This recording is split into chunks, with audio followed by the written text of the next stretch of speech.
give him a deal. Now, he said he would sit out. I don't think he's going to sit out. I think this is a ploy, and I know what some people are going to say.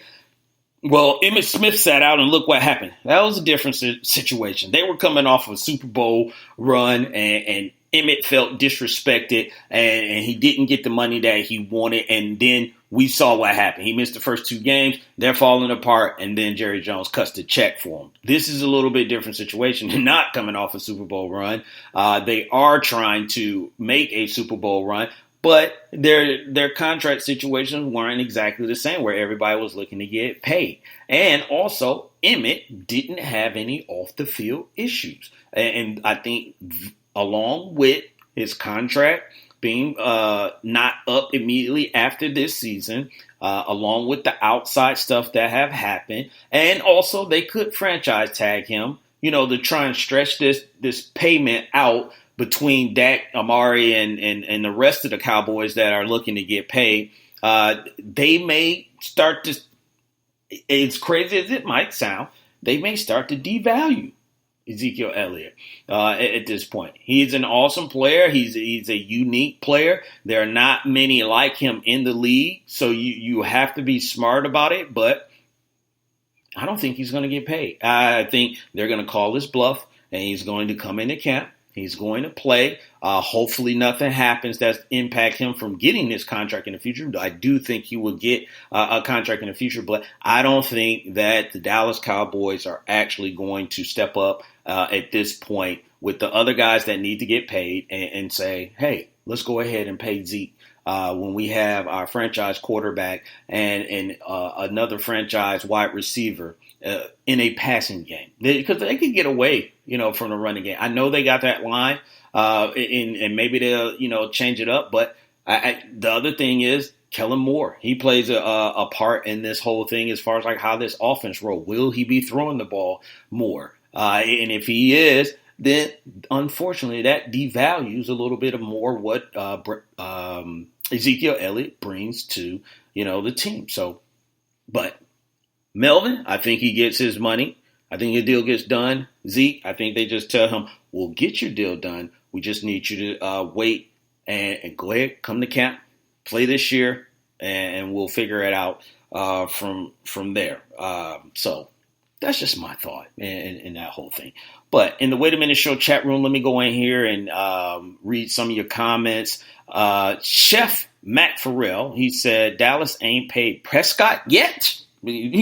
Question mark, like, yet? Watch the Cowboys draft the QB next season. Well, that's not going to happen, Chef. If they do draft a quarterback, it is definitely someone just to back up Dak. Dak is the man there. He is the guy. He is the Cowboys quarterback for the next at least 5 to 7 years. I can't say 10, 11, or 12 years, but for the foreseeable future, he is the Dallas Cowboys quarterback. And he gets it when he gets his deal, because I keep trying to tell people, and it seems like this number keeps going up. I'm telling you, people are going to be surprised when Dak gets his money, but I think at the end of the day, they will. Show me the money! And he will be one of the highest paid quarterbacks. I don't think he'll be the highest paid quarterback, but I do think he will be one of the highest paid quarterbacks. So yeah, Dak's deal will get done. They're not drafting another quarterback. Jerry Jones, we've seen how Jerry Jones reacts to quarterbacks that he loves. Does he love them as much as Tony Romo? Maybe not at this point, but he could be getting there. And Tony stayed there forever until Dak showed up. So I don't think they're going to go with it with a quarterback. I would be very surprised, Mac, for real, if they did something like that. So you listen to the Wait a Minute Show with your man Jelani JB Bodie. Is going down Wednesday night on a hump night, and we are talking sports. And along with football, two guys that want to get a deal. Now we move into a gentleman who did get a deal, and that actually was here in the ATL, and that would be linebacker Deion Jones, and actually middle linebacker Deion Jones. Got a deal done today with the Atlanta Falcons. He signed an extension, 4 years, $57 million. So he got that all out the way. And looking at, the landscape and how everything is made up with the Atlanta Falcons, I'm going to say I'm really, kind of surprised that it seems like they're getting everybody signed. You really got maybe two or three other guys. Obviously, we know Julio, and he's confident they're going to get a deal done. So I will go ahead and feel confident that the Falcons will get a deal done with Julio. But then you got guys like Keanu Neal that also wants to get a deal. And I'm trying to think of who else might be up next. And I can't think because Grady just got his deal because I was going to put him in. But obviously someone like Vic Beasley might be looking at something. But I think that's, way down the road. We don't even need to discuss that. But Deion Jones, here's the thing I'm going to say about Deion Jones. I think a lot of people may not know about this guy. Taken in the second round out of LSU. He came into the league with Keanu Neal. Keanu Neal went actually first in the first round, and Deion was the second round pick of the Falcons. And he came in from day one. And they found their guy. He is not the prototypical linebacker, old school linebacker, if you will, where he's sitting there at like 250. I think he is probably more around 230, 235. But the guy is fast. He's all over the place. He makes plays every week. He is a disruptor. He can cover running backs. He can stick with tight ends. I mean, he is a person that could do it all for the defense. To me, that defense, when they lost him last year, you saw the effects, along with a bunch of other guys that the Falcons lost, but you saw the effect of losing Deion Jones. And when he's healthy and nothing is going, wrong for him, you can arguably say he's probably top 3, top 5, linebacker. So with the deal, it had to get done. And they got it done, and that's the good thing. So now he can just play ball, and he can focus on manning up this defense. So for the Falcons, good job on that. I give them kudos for getting that squared away. Now they just got to take care of some other guys. But the Falcons, that they're looking, pretty decent. And I will, go into the NFC. Actually, I'll go into the Falcons a little bit later in another show where we're doing all the divisions, because we actually are going to cover a division in today's show, but it won't be the NFC South. So we'll cover what the Falcons look like and what this whole thing with Deion Jones and that makeup look like later. But he got his money. He's going to go out there and ball out.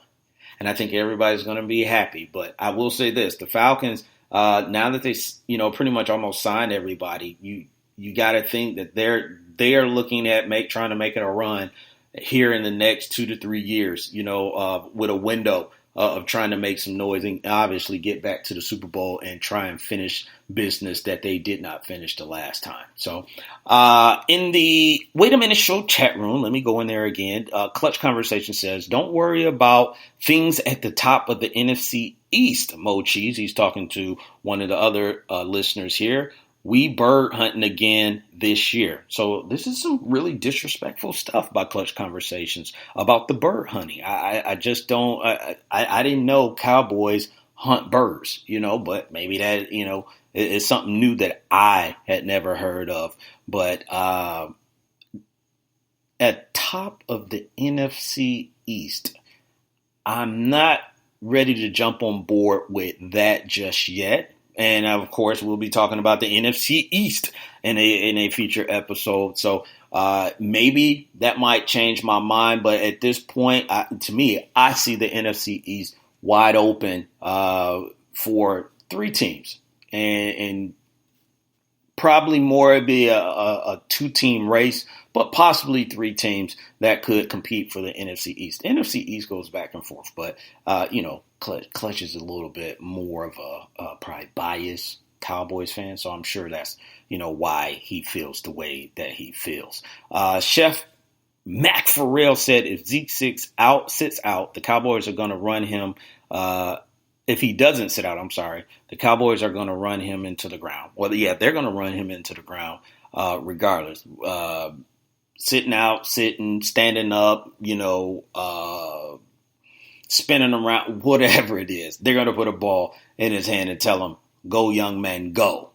But and this is part of the reason why he is trying to get paid right now. And don't think, hey, Le'Veon Bell didn't get paid the money that he wanted to get paid. Yeah, we get that. But there is something to be said sometimes to give your body a year off to where you may extend your career by 2 or 3 years.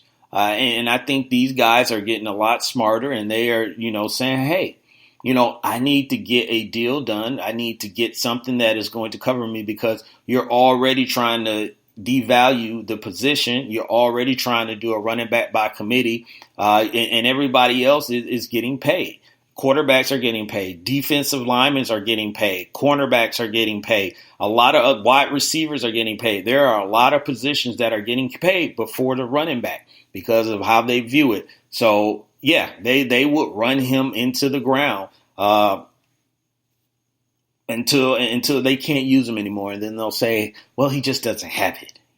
Just doesn't have it anymore. So, but yeah, you're absolutely right in what you're saying there, Mac Farrell. And what we're right about to do right now is that we're going to take a break. And then when we come back from the break, we'll get into some more sporting topics. We'll get into Nick Saban. We'll get into basketball. And for those who just joined, we'll in the live show, we'll get into that Big L Award at the end. You don't want to miss that. So we'll be back after these words. Hey, what's up, everybody? I am Vince Wright, the sports governor, and you know me from the Sports Done Right show. But when I'm not doing Sports Done Right, I'm in the executive mansion chilling with the Wait a Minute show. That's right, Jelani, Lopan, indeed. Keep it tuned here, y'all. The Wait a Minute show. My name is Vince Wright, and I approve this message.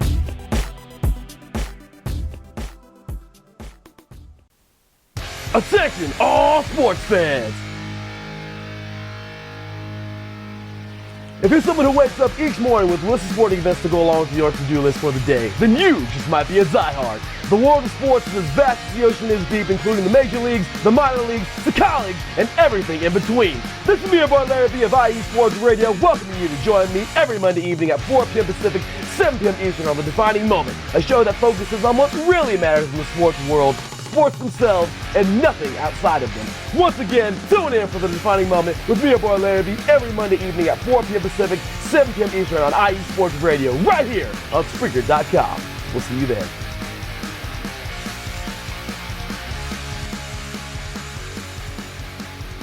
Being good at life means getting your finances together so you can focus on the moments that matter most. With over 170 years of expertise, New York Life Insurance Company provides you with benefits you can enjoy while you're, well, living.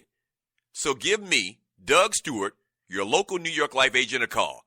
I can help you build a solid financial future to help you and your family be good at life. You can reach me at 678-770-8073 or look for me at NewYorkLife.com. Do you want your next Atlanta event to be memorable? If so, have Drinking Color at your next function. Drinking Color is sophisticated bartending that creates signature cocktails for your special occasion. Wow your family, friends, and business associates next time with Drinking Color.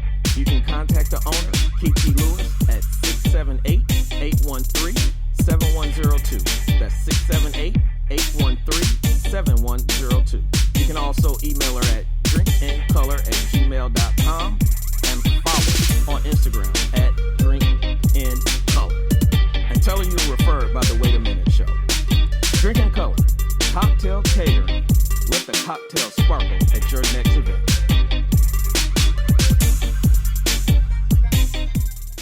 This is Girly Girl. Join me every Sunday at 5 o'clock p.m. Eastern Standard Time for Girly Girls World for intriguing conversation and relevant topics. Girly Girls World for the women on the go and the men who want to know. Girly Girls World Sundays at 5 o'clock p.m. Eastern Standard Time. Ladies and gentlemen, we are back.